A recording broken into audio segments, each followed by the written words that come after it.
The astronomical object of March 2024 is eta Carinae. Welcome back to the channel.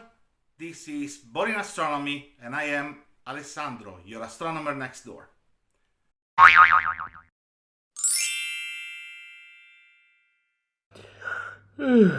Boring astronomy. Why is eta Carinae a fascinating object? Well, it's an object that you can look up yourself. If you are in the southern hemisphere, let's give a look. Let's place ourselves in Rio de Janeiro and comfort the people who are going through a massive heat and let them look towards the south. They will find this beautiful star. And if we zoom in, we realize that it's embedded in a very, very beautiful nebula.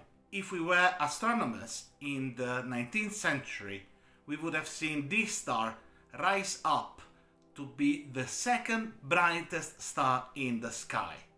This was known as the Great Eruption, and this triggered the interest of astronomers throughout the world, and is the reason why nowadays is still one of the objects, or perhaps the object most observed in the southern hemisphere, if not in the whole sky. If you don't believe me, let's go and check out Simbad, our database of astronomical objects maintained by the data center of Strasbourg, and we can see that eta Carinae has more than 2,000 research papers mentioning it. Some of you will remember that one of the first images of the JWST was in fact an image of the nebula surrounding eta Carinae. So let's go back to the Great Explosion, to 1850s.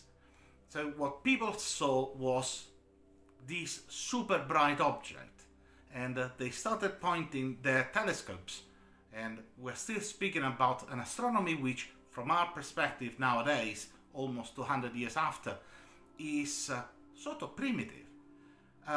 What they saw, among other things, was also some material being ejected.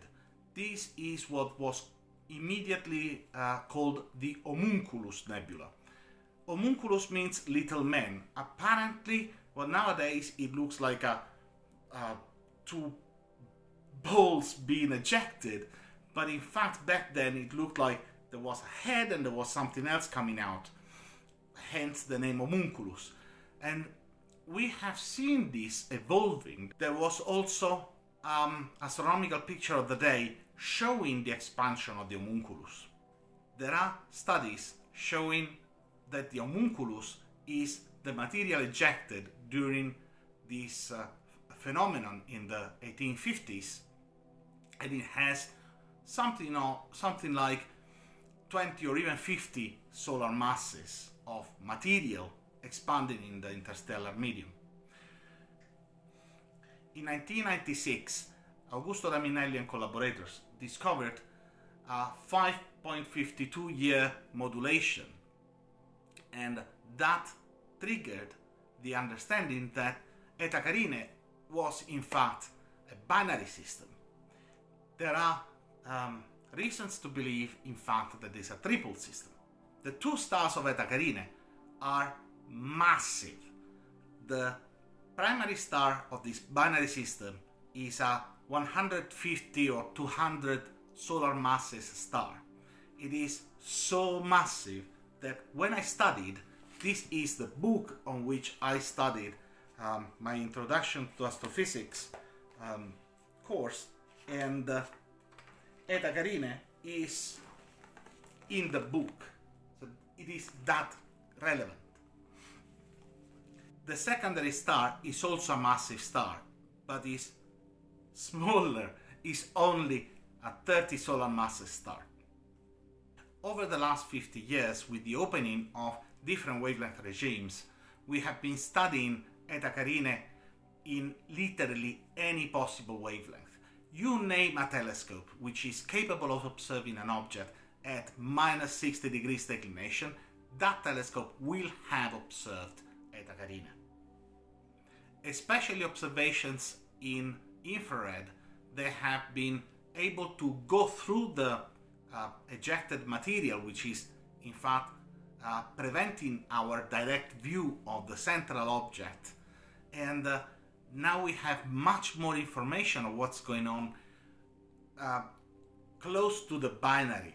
And we have discovered a smaller homunculus, and we now have observations in X-rays, in gamma rays, in ultraviolet, in infrared, in radio, and certainly there's much more to come.